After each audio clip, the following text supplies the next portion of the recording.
Today on Hello World, we are sticking close to home for once. We're going to travel virtually down the road to Stanford University, where there's a research lab that is doing some really cutting-edge work around AI technology, video analysis, and video manipulation. A group of researchers there have done some projects in things ranging from creating fake tennis players, versions of Roger Federer and Serena Williams that can play matches against each other. And they're also doing this crazy analysis of cable news where they've had an AI watch 10,000 something hours of cable TV news and find out which topics dominate, who's getting the most airtime between people like Trump and Biden. And so it's sort of these fascinating applications of the cutting edge of where AI and video meet. Some of it, I think, will blow your mind a bit and raise some difficult questions. And so with that, let's head off to Stanford University. Most generally, I'm a professor of computer graphics, and so my students and myself and colleagues like creating new interactive experiences that were never possible before. That's sort of our mission, what makes us tick. I was on Twitter one day and I'm just scrolling through, and I'm a tennis nerd, and so I caught a video of this thing of Roger Federer playing against himself at Wimbledon, and that obviously caught my attention since that's kind of impossible. and so I started digging into it, and I saw this is based on some video analysis and AI technology that you guys have been working on. A lot of us in the world right now are really interested in different forms of generating, analyzing, or manipulating video.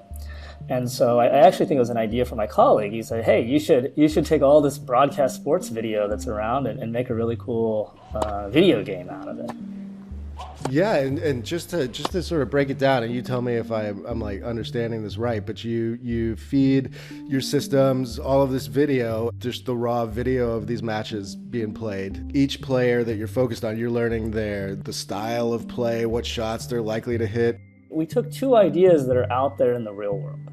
We took sports analytics, which all the leagues are doing all the time, and that they're analyzing video. And then we took a very basic idea from computer graphics circa 2000, which is if you want a character to do something, record them doing many things, and then mix and match a bunch of little video clips together. And we did use a number of modern deep learning techniques to really fill in some of the gaps.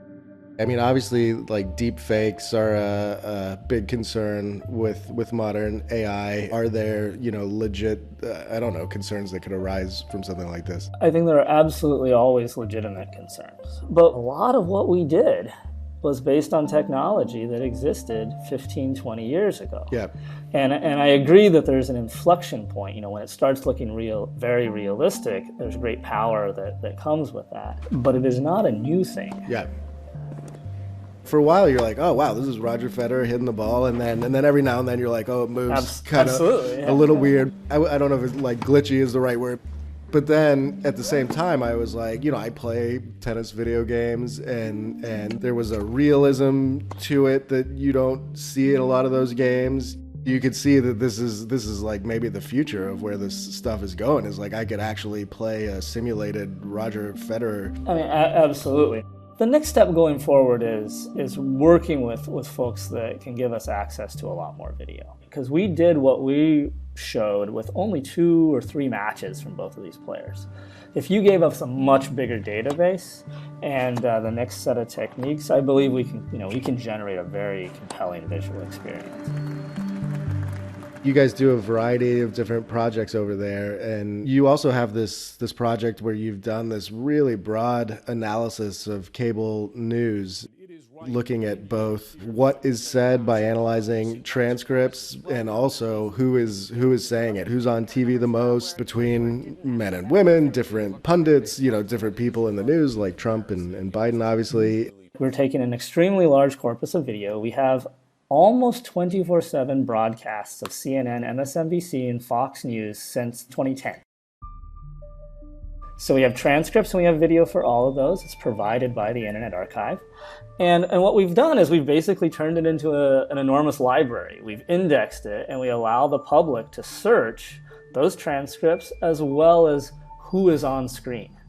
And so we're really excited to see how, if we give the public, whether that be media watchdogs, whether that be journalists, whether it be scholars or hobbyists, the ability to essentially search this library of who and what was on the news, we think that some very positive things might happen in terms of understanding what gets presented, who gets the opportunity to present it, as well as what biases or dispositions the various channels have. And so I noticed, I mean, obviously, historically, there are watchdog groups that look at this sort of thing, but it's like a manual process, right? Some poor human has to watch endless hours of horrendous cable news. That's correct. And the big difference here is that we have taken some very manual, painstaking labor by folks that want to understand what's being communicated and had a computer automate a lot of that labor. One of the realizations that came out was an imbalance between male and female hosts. There's a lot more male hosts. One thing I was surprised about was that, I mean, Fox News has almost a 1-to-1 ratio between male hosts and female hosts. They had by far the best balance on the host side, but on the pundit side, they were, I think, the worst. That's correct. And one of the real the things that we're interested in doing is that we all have sort of a narrative about what's going on in the world, and this is about putting data behind that narrative, and the conclusions sometimes are quite interesting. I wanted to talk just a little bit about the nuts and bolts of how you guys put this together, because one thing I did not realize, Amazon has this facial recognition tool that you can buy as a service. What we are surfacing to the public are the results of Amazon's Celebrity Recognition Service API. I'm excited to introduce for you a new service called Amazon Recognition Video, which does real-time and batch video analytics. We'll detect objects and faces and scenes. It is a form of doing facial recognition at scale, which has been talked about and continues to be talked about at length in the media right now because it is an extremely controversial technology. Amazon can scan your face without your consent and sell it to the government, all without our knowledge, correct? Yes. Now, on one hand, that's what we are doing. We are running Amazon's face recognition software on every frame of the news for the last decade. But we think that this is an application of face recognition where the potential for harm is low. It is run only on individuals that have appeared on cable TV news. But we thought that the ability to audit what is going on the news was a positive use case. But we had to make a judgment, and the judgment we made was that the benefits outweighed the potential harms. One thing, I think is worth bringing up, which you guys address, the facial recognition, it does way better on kind of like white guys than it does on females, and it also has some struggles on gender, especially for people who, might identify in different ways. Is that right? I mean, it's basically strongest on like white male pundit than anything else. Most of these services have shown scientifically that there is bias in these systems.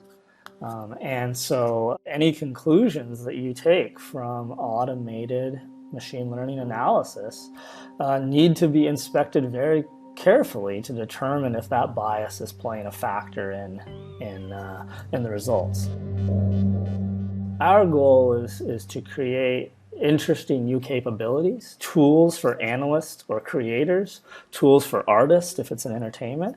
And so, like any tool builder, like you want to use the best tool for the job. And when AI provides new opportunities and is the right tool for the job, by all means we should use it. But we also look at it with some skepticism in that if we go back to the tennis project that we talked about earlier, most of the reason why that looks so good is because we took human knowledge of how tennis works and encoded it in the computer. And we use the AI to kind of fill in the gaps. But the main knowledge is still human. And I actually think when people stop doing that and rely completely on data or completely on AI to build systems, that's where stuff starts going wrong. You know, for better or for worse, computing has gotten very, very powerful in the last decade. Yeah. And there are amazing things that we can do with that power. And there are significant concerns and significant issues that power is bringing to bear on all of society. Yeah. There's a lot of responsibility to think very thoughtfully about what we are doing and why.